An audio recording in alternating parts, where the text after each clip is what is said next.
I was working at a financial firm in New York City with a bunch of very smart people, and I had a brilliant boss I much admired. I went to my boss and told him I was going to start a company selling books on the internet. He took me on a long walk in Central Park, listened carefully to me, and finally said, "That sounds like a really good idea, but it would be an even better idea for someone who didn't already have a good job." You can have a job, or you can have a career, or you can have a calling. And if you can somehow figure out how to have a calling, you have hit the jackpot, because that's the big deal. I met Jeff Bezos 25 years ago, and he told me, "Dave, I want you to invest in my company." "What are you doing?" "I'm going to start a bookstore in my garage." "Okay, and I'm going to put it online. People buy online, and I'm going to ship out of my garage.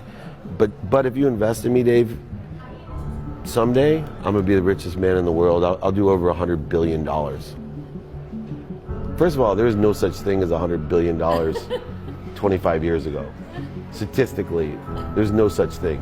Countries didn't have 100. Our national debt wasn't $100 billion. And this dude's telling me at 26 years old that he's going to be the richest man in the world because he has a garage and the internet? That was his truth. No, but he did not know it, and neither did I. But the difference between him and I is I was laughing, scoffing, and jesting at him, and he was already applauding himself, going, at the right way, at the perfect time, I'm going to make as much as I can as quickly. And I'm sitting there going, there's no way this is going to be a big business.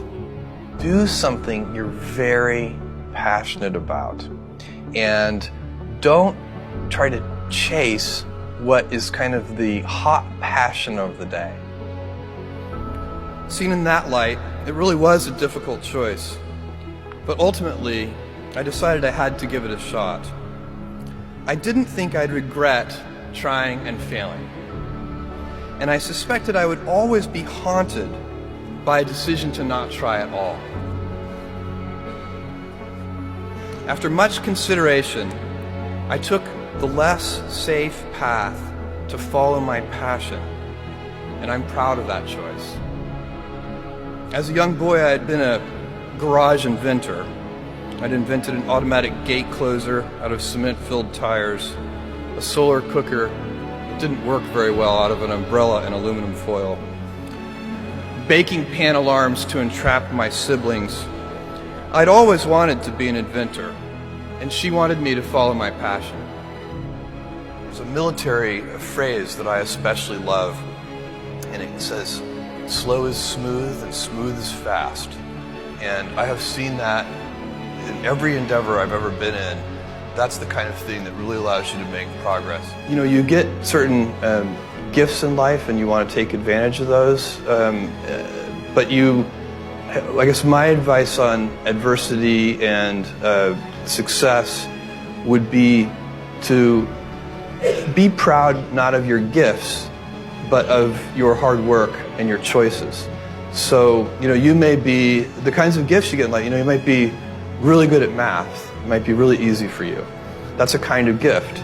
But practicing that math and taking it to the next step, that could be very challenging and hard, and take a lot of sweat. That's a choice. You can't really be proud of your gifts because they were given to you. You can be grateful for them and thankful for them. But your choices, you choose to work hard. You choose to do hard things. Those are choices that you can be proud of. You can choose. We all get to choose our life stories, and it's the choices that define us, not our gifts. Everybody in this room has many gifts. I have many gifts. You can never be proud of your gifts because they're gifts. They were given to you. You might be tall, or you might be really good at math, or you might be extremely beautiful or handsome, or there are many gifts, and you can only be proud really of your choices because those are the things that you are acting on.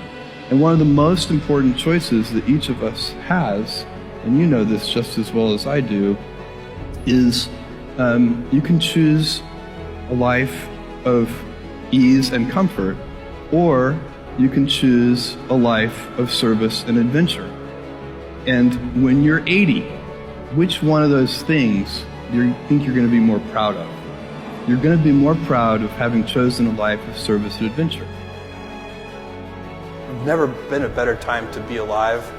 I mean, it's just incredible the amount of inspiration that the world generates for me, and I think for a lot of people. It's insane, the amount of change and invention and opportunity. Your life, the life you author from scratch on your own, begins. How will you use your gifts? What choices will you make? Will inertia be your guide, or will you follow your passions? Will you follow dogma, or will you be original? Will you choose a life of ease, or a life of service and adventure? Will you wilt under criticism, or will you follow your convictions? Will you bluff it out when you're wrong, or will you apologize? Will you guard your heart against rejection, or will you act when you fall in love? Will you play it safe, or will you be a little bit swashbuckling? When it's tough, will you give up, or will you be relentless? Will you be a cynic, or will you be a builder? Will you be clever at the expense of others, or will you be kind? Every time you figure out some way of providing tools and services that empower other people to deploy their creativity, you're really onto something.